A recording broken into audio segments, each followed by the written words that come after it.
My parents punished me because my brother had no friends, so he took it upon himself to prove why he had none, and they still sided with him. So I had to resort to drastic measures to finally get through to them, and it did not go as expected. My parents salivate on the ground my brother walks on, and today I'm sharing how karma finally caught up with them at my wedding. Growing up, there were two sets of rules, one for my brother and one for me. All he had to do was say the words, "Lily did," followed by something I supposedly did wrong, and I'd be punished immediately. No questions were asked, and I'd be immediately bent over my parents' knee and disciplined. Sometimes they did it so hard it hurt to walk. Once when I was 7, he told our parents I had broken one of his model airplanes. I was disciplined and sent to my room without dinner, despite the fact that I had been at a friend's house all afternoon. The worst part was that if he did something wrong, I would be the one to get punished too. If I caught him red-handed, I'd get in trouble for not minding my own business. Family outings were always to places he wanted to go, even during events meant to celebrate me. My high school graduation dinner, we went to his favorite seafood restaurant despite knowing I'm allergic to shellfish. "You can order a salad," my dad suggested. And as my brother got older, I missed the days where he ignored me or just acted entitled, because it wasn't long before I was covered in bruises from becoming his personal punching bag. But everything changed in middle school. His friends gradually disappeared, either moved away or realized what a jerk he was. I only discovered my brother had become a social outcast because we attended the same school. One day during lunch, I overheard some kids from his grade talking about him. "Gosh, Mosky is such a nightmare. Did you hear how he made fun of Mr. Peterson's dead daughter yesterday?" I, on the other hand, was generally well-liked. I wasn't the most popular girl, but I had genuine friends who enjoyed my company. Once he noticed this difference, I somehow became even more of his constant target. He started making up elaborate stories about me to get me grounded. My parents started saying things like, "Your brother says those kids are troublemakers," or "Why can't you be happy staying home like your brother?" And of course, when I told them he was wrong, they'd hit me with the "he's older and knows better." The only thing that saved me from complete isolation was my network of cousins who lived nearby. And one day, I finally came clean. They invited me to join them for a mall trip. And while we were away from my parents, I took advantage of the situation. My younger self bluntly admitted I couldn't go, because my parents banned me from having friends since my brother couldn't keep any. This comment spread through the family grapevine like wildfire,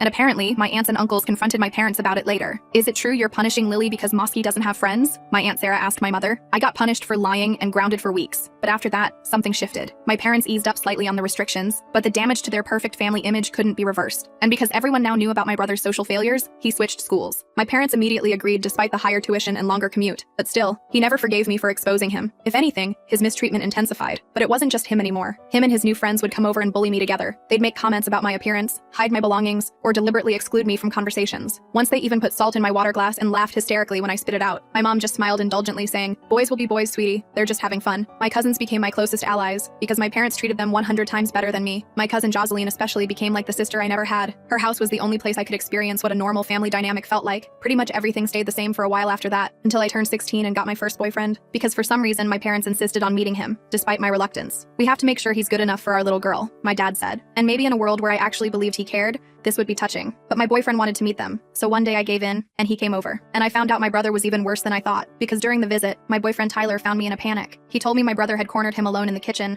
wearing barely there shorts and no shirt, batting his eyelashes while trash-talking me and suggesting they hang out sometime. My boyfriend was completely creeped out and immediately found me to escape the situation. "Meg, I don't want to freak you out, but your brother just hit on me," he whispered, eyes wide with confusion. "He said I was wasting my time with you and that he could show me a better time." Then he touched my arm and winked. It was super uncomfortable. My eyes went so wide I thought they were going to pop out of my head. I still can't wrap my head around what happened next. My brother told my parents a completely different story, claiming my boyfriend had made inappropriate advances toward him, but he reluctantly declined out of loyalty to me. 3 guesses who my parents believed without question? "How dare you bring that predator into our home?" my mother shrieked that evening. "Your brother was so upset he could barely tell us what happened." "But that's not what happened at all," I protested. "Tyler wouldn't do that." "Are you calling your brother a liar?" my father demanded, fist pounding the table. "He was in tears, Lily. Tears. Here's the thing. While my boyfriend wasn't perfect, I believed him instantly for one simple reason. My brother was not exactly the catch he thought he was. My parents and brother were all significantly overweight. My parents showed love through excessive food, which mostly went to him. While I've always been naturally thin, partly because food deprivation was a common punishment for me. I'm not saying appearance matters more than personality,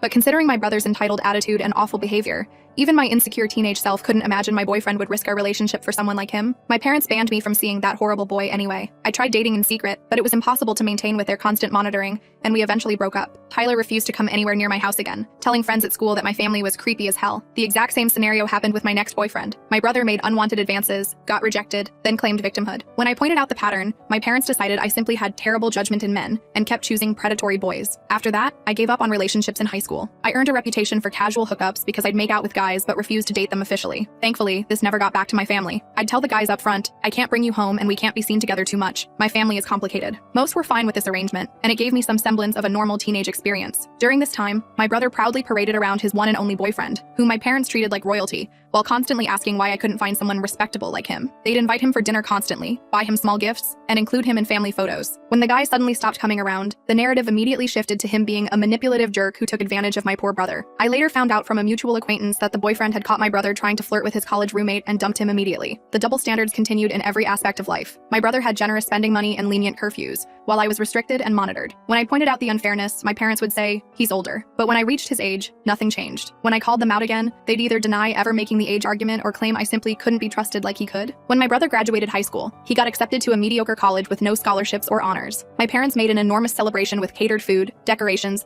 and even hired a photographer. "We're so proud of you, son," they gushed. The first in our family to attend university. They promised to cover all his expenses, including a private apartment off campus because dorms aren't conducive to academic excellence. I was silently relieved he'd be moving away, but it barely improved my situation since he came home most weekends, and somehow always managed to notice things missing from my room or create other problems. About a year later, my mom sat me down for a serious talk about my upcoming graduation. She explained that since they were funding my brother's education, they couldn't afford mine, suggesting I should start working immediately after graduation and wait until he finished college to see if they could help me. Oh, and if I wanted to continue living at home, I'd need to pay rent, utilities, and buy all my own necessities. "We just want you to learn responsibility," she said with that fake concerned expression she'd perfected. "Mosky is pursuing higher education, but you've always been more practically minded." When I mentioned student loans, she replied, "Well, we care about your future too much to let you make poor financial decisions. We'll decide if a college is worth going into debt for." They never mentioned scholarships. They had no idea what my grades were and never believed in my abilities anyway. I simply responded with a calm, "Okay." My mom seemed shocked by my lack of reaction and started crying, probably hoping I'd throw a tantrum so they could justify never supporting my education. The truth is,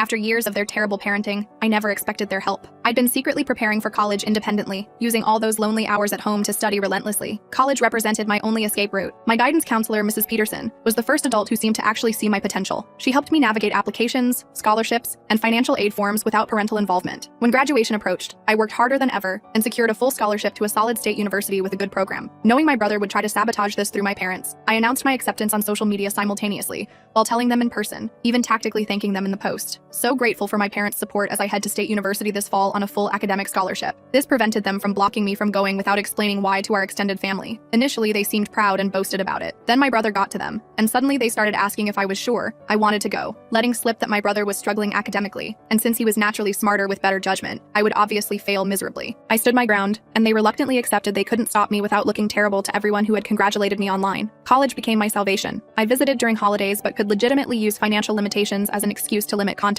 During this time, my brother dropped out of college, moved back home without paying a cent in rent or bills, and got hired at my mom's workplace through her connections, which they presented as some incredible achievement. This is where the story gets interesting. I met my husband during junior year in an economics class. He sat next to me on the first day, and immediately impressed me with his confidence and wit. When the professor made a terrible joke, he leaned over and whispered, "I think we're paying tuition for dad jokes now," making me laugh for the first time in weeks. He's my complete opposite in handling conflict. Where I'm non-confrontational and usually think of perfect comebacks hours later while lying awake at night, he's quick-witted and never hesitates to stand up for himself. While I cry when angry, he becomes icily calm and strategic. If he doesn't immediately respond to an insult, you should worry. It means he's planning something more calculated than a simple retort. Our first date was at a small Italian restaurant near campus. When the waiter accidentally spilled water on the table, I immediately apologized out of habit, even though it wasn't my fault. My future husband noticed this and gently said, "You don't need to apologize for things that aren't your fault." That simple statement hit me like a revelation. We talked for hours that night, and I found myself sharing details about my family that I'd never told anyone. "That's not normal," he said firmly when I described my childhood. "That's abuse, Lily. You deserve better." When we decided to get married after dating for 2 years,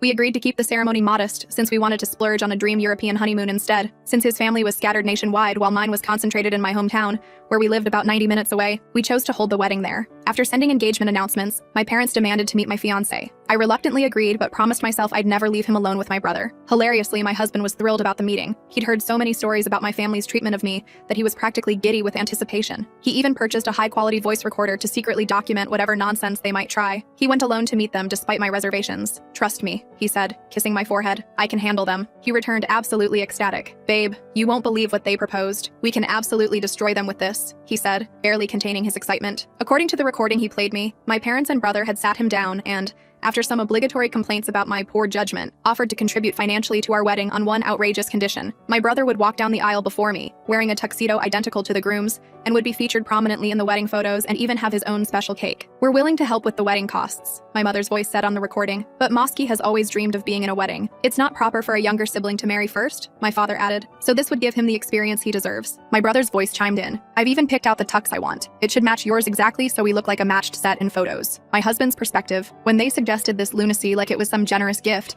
my brain literally short-circuited. I had a dozen insults ready to launch, but something stopped me. A little voice whispered, play along and make them pay. So I told them I needed to consult with my fiancé while secretly planning our counterattack. Rather than falling into depression over this final betrayal, my husband's enthusiasm for revenge energized me. We spent days brainstorming options, from outlandish schemes to more practical approaches. We eventually consulted his level-headed brother, who talked us out of our more legally questionable ideas and helped us settle on the perfect plan. My husband returned to my parents alone, acting conflicted. He told them he'd tested the waters with me and didn't think I'd agree to their proposal. However, he personally saw no issue and wanted to keep the family peace. He cleverly suggested that surprising me on the wedding day might work since I hate confrontation and wouldn't cause a scene in front of guests, especially if they helped pay for the wedding, making me feel obligated to comply. The brilliance came next. He convinced them that due to my trust issues from past relationships, using their own accusations against me, I frequently checked his phone and monitored his communications. Therefore, nothing about their brother walking down the aisle plan could ever be in writing. All discussions would have to happen in person at their house. She gets very paranoid and reads all my texts and emails, he explained. It's just easier if we keep this arrangement verbal. She'd be devastated if she found out before the wedding. My mom nodded sympathetically. Mosky's ex was the same way. So controlling. We understand completely. Thus began months of elaborate deception where my parents and brother thought they were manipulating me, while we milked them financially. My parents insisted on controlling wedding details,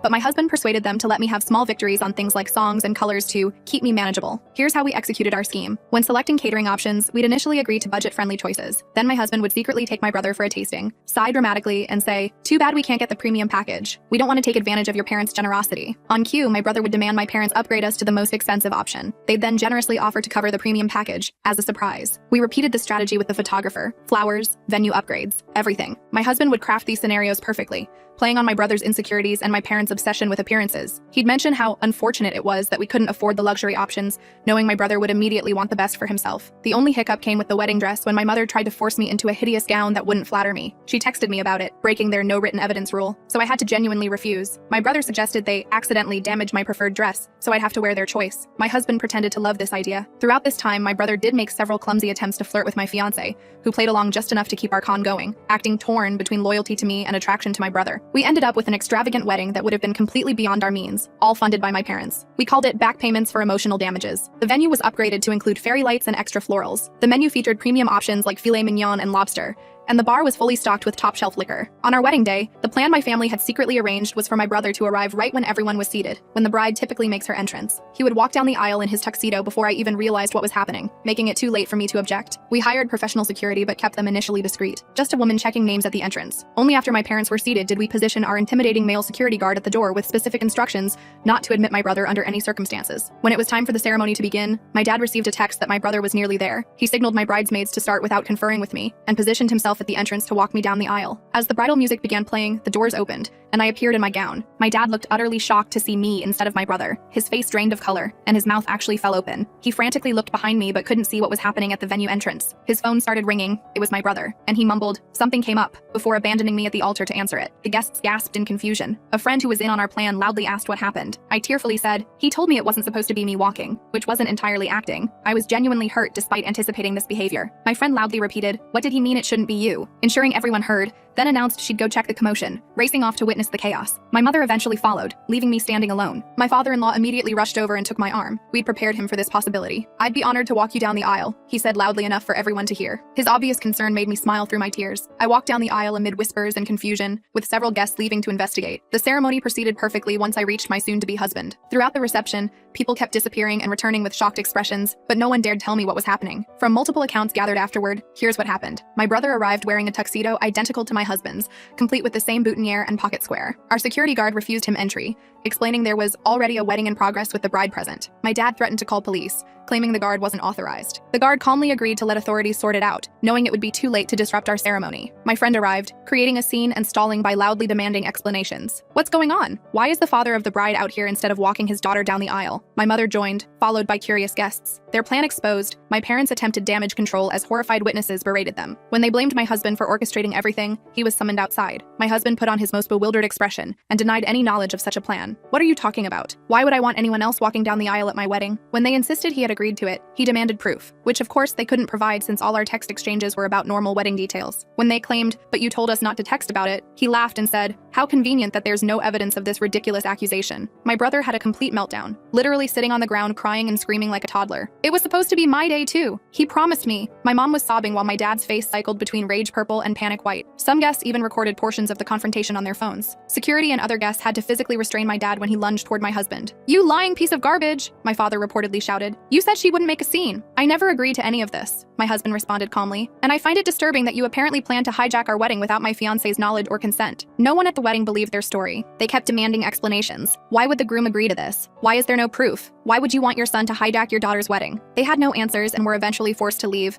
with my dad literally dragging my screaming brother off the ground. Everyone at the reception spared me the details, allowing us to enjoy our extravagant celebration. We danced, cut our beautiful cake, and soaked in the love from everyone who truly cared about us. Afterward, my parents and brother bombarded me with calls, which I ignored on my husband's advice to maintain a paper trail. My brother eventually sent unhinged text messages blaming me for humiliating him, calling my husband a two-faced snake who fooled them for months, and claiming my husband was secretly cheating with him. "Your husband has been leading me on for months," one message read. "He told me he was only marrying you as a cover. Ask him about our private tastings." My brilliant husband compiled screenshots of their harassment, call logs, and threatening messages they sent him, then shared everything in our extended family group chat. He maintained his innocence and publicly begged my family to help stop the harassment that was ruining our honeymoon. He even requested they not share our location to prevent my brother from showing up claiming my husband had somehow agreed to sleep with him in our honeymoon suite. My extended family assured us they'd handle the situation, and we've had peace since then. My aunt later told me she'd had a come to Jesus conversation with my parents about their behavior throughout my life. While I would have preferred having loving family support at my wedding, for once in my life they not only failed to ruin something important to me, I actually got my revenge. FAQ: why did they treat me this way? I've wondered this my entire life. My best guess is that I was an unplanned pregnancy. They tried for years to have my brother, so he was their miracle baby. Given our small age gap, I think I was an unexpected surprise they weren't prepared for financially or emotionally. But honestly, no reason would justify their behavior. Did they really think this would work? My husband and I suspect they never actually intended to go through with it. My brother probably threw a tantrum about me getting married when he can barely get dates, and they made this ridiculous proposal expecting rejection. They could then look supportive to my brother while having an excuse not to contribute financially. When my husband unexpectedly agreed, they were trapped in their own scheme.